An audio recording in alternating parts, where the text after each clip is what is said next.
الحمد للہ رب العالمین والصلاة والسلام على اشرف الانبیاء والمرسلین وعلى آلہ الطاہرین واصحابہ الاکرمین واجمعین، اما بعد۔ معزز ناظرین، خواتین و حضرات، السلام علیکم ورحمۃ اللہ وبرکاتہ۔ تفسیر قرآن کا سلسلہ جاری ہے اور سورہ کہف کا سلسلہ چل رہا ہے۔ سورہ کہف کی جو ہے ابتدا اللہ کی حمد و ثنا سے ہوئی، ارشاد خداوند ہوتا ہے بسم اللہ الرحمن الرحیم الحمد للہ الذی انزل علی عبدہ الکتاب ولم یجعل لہ عوجا۔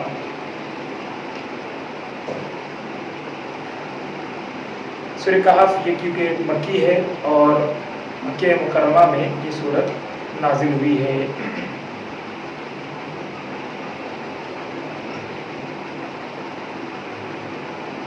عزیزان گرامی، یہ 12 رکوعات پر مشتمل ہے اور اس کے کل جو ہے 110 آیات ہے۔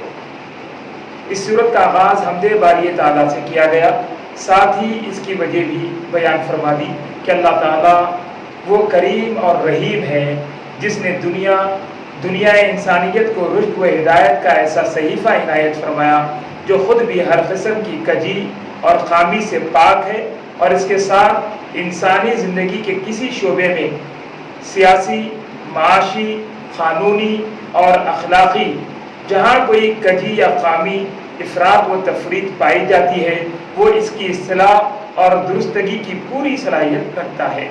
مزید کرم یہ فرمایا کہ ایک ایسے بندے کو دعوت حق کا پیغمبر بنا کر بھیجا جو اس کا محبوب ترین بندہ ہے، جس کی آمد سے کفر و فسق کی تاریک اور طویل رات ختم ہوئی اور حق و صداقت کی صبح طلوع ہوئی، لات و حبل کی جھوٹی خدائی کا تختہ الٹ دیا گیا، انسان خواب غفلت سے جاگ اٹھا۔ سچ تو یہ ہے کہ اگر ایسے رحیم و کریم خدا کی حمد و ثنا نہ کی جائے تو اور کون ہے جو اس کا مستحق ہو۔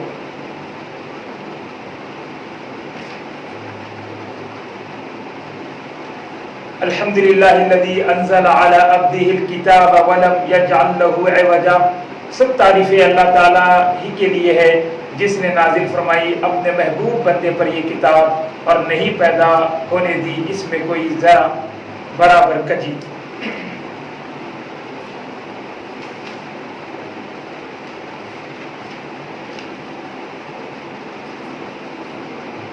سورہ کہف میں اصحاب کہف کا جو ہے تذکرہ کیا گیا ہے، جیسا کہ جو ہے کل میں نے جو ہے اس بارے میں جو ہے آپ کو کہا تھا کہ اصحاب کہف کا تذکرہ اور بالخصوص جو ہے حضرت موسیٰ علیہ السلام اور خضر علیہ السلام کی ملاقات اور پھر ذوالقرنین کا جو ہے اس میں تذکرہ کیا گیا ہے۔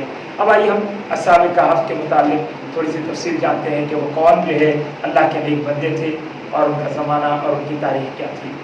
ارشاد خداوند ہے ام حسبت ان اصحاب الکہف والرقیم کانوا من آیاتنا عجبا۔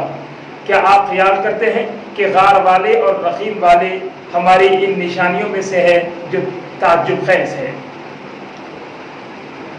حضرت مسیح علیہ السلام کے مواعظ کے باعث، آپ کی نصیحتوں کے باعث یہودی علماء و امراء ان کے خون کے پیاسے ہو گئے تھے اور انہیں ہر طرح کی اذیتیں اور تکلیفیں دینے لگے، یہاں تک کہ آپ پر دین کی تحریف کا سنگین الزام لگا کر علاقے کے رومی گورنر پیلاطس کے پاس دعویٰ دائر کیا اور اسے دھمکی دی کہ اگر اس نے انہیں تخت دار پر نہ چڑھایا تو وہ بغاوت کر دیں گے۔ چند حواریوں کے علاوہ ملک کی پوری آبادی یہود کی ہمنوا تھی اور وہ اس لمحے کا بڑی بےتابی سے انتظار کر رہے تھے کہ آپ کو صلیب پر لٹکا دیا جائے۔ اللہ تعالیٰ نے اپنے مقبول بندے کی خود حفاظت فرمائی اور آسمان کی طرف اٹھا کر ان نابکاروں کے ہتھ کنڈوں سے آپ کو بچا لیا۔ گئے تھے وہ مسائل کی ان آندھیوں میں بجھ نہ سکا۔ ان کی پرجوش تبلیغ سے لوگ آہستہ آہستہ عیسائیت قبول کرنے لگے اور علاقے میں بھی اور علاقہ جو ہے اور علاقے بھر میں ان کے حلقے قائم ہو گئے جو اللہ تعالیٰ کی توحید، حضرت عیسیٰ علیہ السلام کی رسالت اور قیامت پر یقین رکھتے تھے۔ اگرچہ ملک کی اکثریت اپنے رومی حکمرانوں کی طرح بت پرست تھی، لیکن 248 عیسوی کے اواخر میں جب دقیانوس جو ہے روما کے تخت پر متمکن ہوا تو پھر رخ بدل گیا۔ اس نے ایک قانون کے ذریعے مسیحی دین پر پابندی لگا دی۔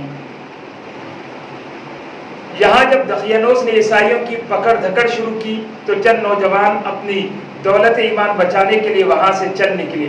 قریب ہی ایک پہاڑ تھا جس میں ایک وسیع غار تھا، اس میں جا چھپے اور بارگاہ الہی میں گر گڑا کر التجا کرنے لگے کہ وہ انہیں اس ظالم اور سنگ دل بادشاہ کے شر سے بچائے اور ان کو نعمت ایمان سے محروم نہ کرے۔ ایسا نہ ہو کہ کسی آزمائش میں ان کے قدم لڑکھڑا جائے اور دامن حق ان کے ہاتھ سے چھوٹ جائے۔ اللہ تعالیٰ نے ان کی فریاد سنی اور ان پر نیند مسلط کر دی گئی۔ دور سے دیکھنے والے انہیں بیدار خیال کرتے، حالانکہ وہ محو خواب تھے۔ ان کے ساتھ ایک کتا بھی ہو لیا تھا۔ انہوں نے اسے بھگانے کے لیے بڑے جتن کیے، لیکن اس نے ساتھ نہ چھوڑا۔ جب وہ غار میں جا کر آسودہ خواب ہو گئے یعنی سو گئے تو وہ بھی پاسبانی کی خاطر غار کے دہانے پر پاؤں پھیلا کر بیٹھا رہا۔ جب حکمت الہی نے چاہا تو اس سونے والوں کو بیدار کر دیا۔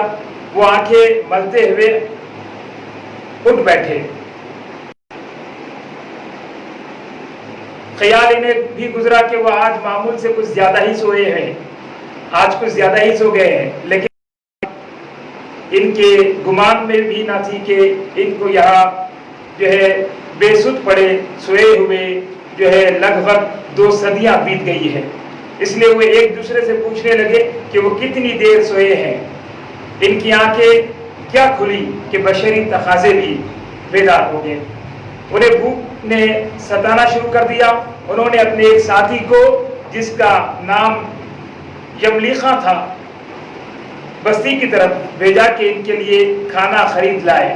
جب وہ غار سے نکل کر شہر کی طرف روانہ ہوا تو وادی و کوہاسار وہی تھی، یعنی کہ جو ہے وادی کے اپنے انداز ہوتے ہیں، پہاڑیاں اور وادی پر جو ہے وہی کوہاسار برس رہی تھی۔ الغرض جو ہے فطری ماحول تو ویسے ہی تھا، لیکن اجنبیت کے آثار قدم قدم پر حیران کر رہے تھے۔ شہر میں جو ہے جب وہ داخل ہوا تو در و دیوار، گلی کوچے زبا حال سے کچھ اور ہی داستہ سنا رہے تھے۔ یملیخا سوچ رہے تھے کہ اے بار خدا، ایک 8 پہر میں یہ کیا انقلاب آ گیا؟ کل جب چھوڑ کر گئے تھے تو اس شہر کا کیا حال تھا اور آج کیا ہے؟ ایک نان بائی کی دکان پر گئے اور اسے کھانا دینے کے لیے کہا۔ اس نے کھانا دیا۔ انہوں نے وہی پرانا سکہ جو یہاں سے جاتے ہوئے وہ اپنے ساتھ لے گئے تھے اس کی طرف بڑھا دیا۔ دکاندار اس سکے کو دیکھ کر ہکا بکا ہو گیا۔ معاملے نے طول پکڑا۔ ارد گرد کے دکاندار بھی اکٹھے ہو گئے۔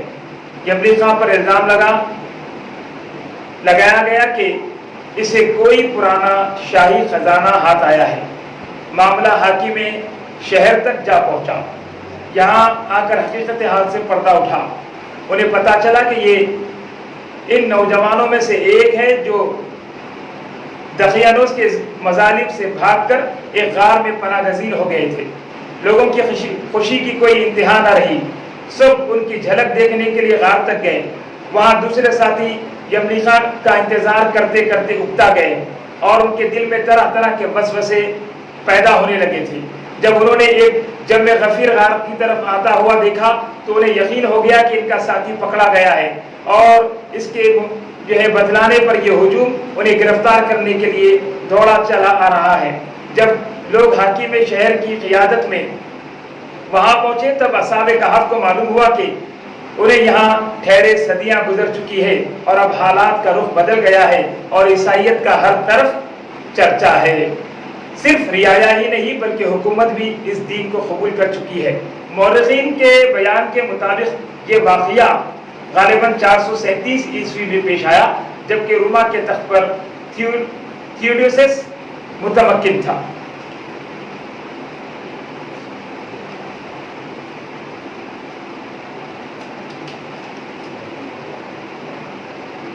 اگرچہ عیسائی مذہب کافی پھیل چکا تھا، لیکن ابھی ایسے لوگ موجود تھے جو اپنے آبائی مشرکانہ عقیدے پر ڈٹے ہوئے تھے اور قیامت پر ان کا عقیدہ نہ تھا۔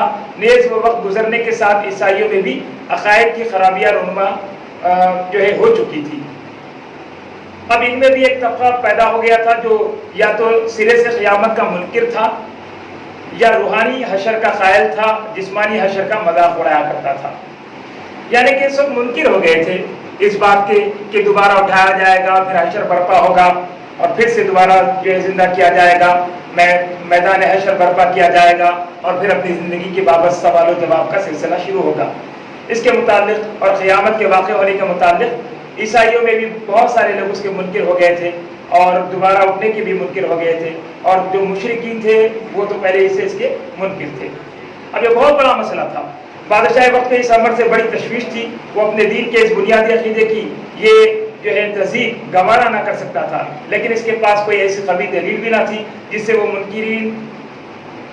منکرین قیامت کو دندانہ شکن جواب دے سکے۔ اللہ تعالیٰ نے اس زمانے میں سینکڑوں سال سونے والے اصحاب کہف کو صحیح و سلامت جسموں کے ساتھ بیدار کر کے اپنی قدرت کاملہ کا ایک ناقابل تردید ثبوت مہیا کر دیا۔ اب سب کو یقین کرنا پڑا کہ جو خدا 200 سال تک غار میں سونے والوں کو یوں صحیح و سالم اٹھا سکتا ہے، اس کے سامنے کیا بعید ہے کہ تمام مردوں کو قیامت کے دن زندہ کر کے کھڑا کر دے۔ اصحاب کہف نے بیدار ہونے کے کچھ عرصے بعد طبعی وفات پائی۔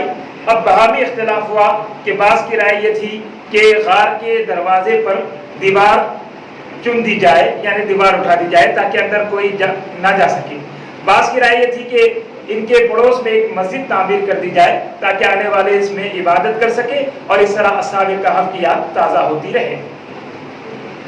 علامہ ثناء اللہ پانی پتی رحمۃ اللہ علیہ یہاں یہ لکھتے ہیں کہ اس آیت سے یہ پتہ چلتا ہے کہ اولیاء اکرام کے مزارات کے قریب ان سے تبرک حاصل کرنے کے لیے مسجد بنانا جائز ہے۔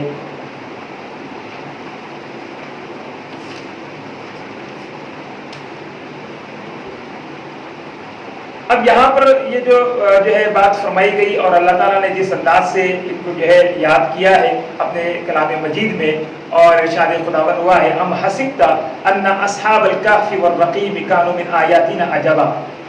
اب یہاں پر بتایا جا رہا ہے کہ رقیم بمعنی مرقوم لکھا ہوا ہے، یعنی مرقوم، رقیم مرقوم کے معنی میں یعنی لکھا ہوا، تانبے کی تختی جس پر اصحاب کہف کے نام اور ان کے احوال لکھ کر بطور یادگار ایک صندوق میں محفوظ کر دیے گئے تھے تاکہ بعد میں آنے والی نسلوں کو ان کے حالات کا صحیح علم ہو سکے۔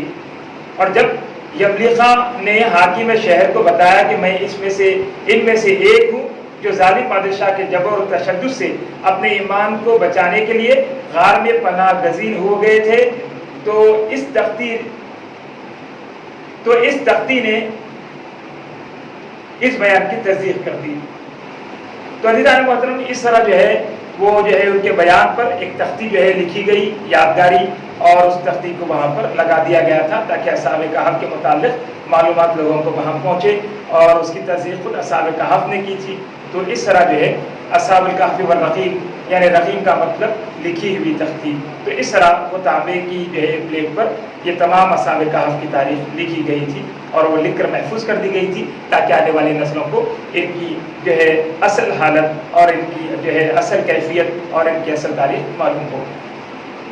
اصحاب کہف کا واقعے کو عجائبات قدرت میں سے عجیب ترین واقعہ بتایا جاتا ہے۔ یہ اللہ کی قدرت کا ایک انوکھا واقعہ ہے کہ عزیزان گرامی، اللہ کی قدرت دیکھنی ہو تو اس آسمان کو دیکھو اور اس کشادہ زمین کو دیکھو، تمہیں ہر جگہ اس کی قدرت و حکمت کے روشن جلوے نظر آئیں گے۔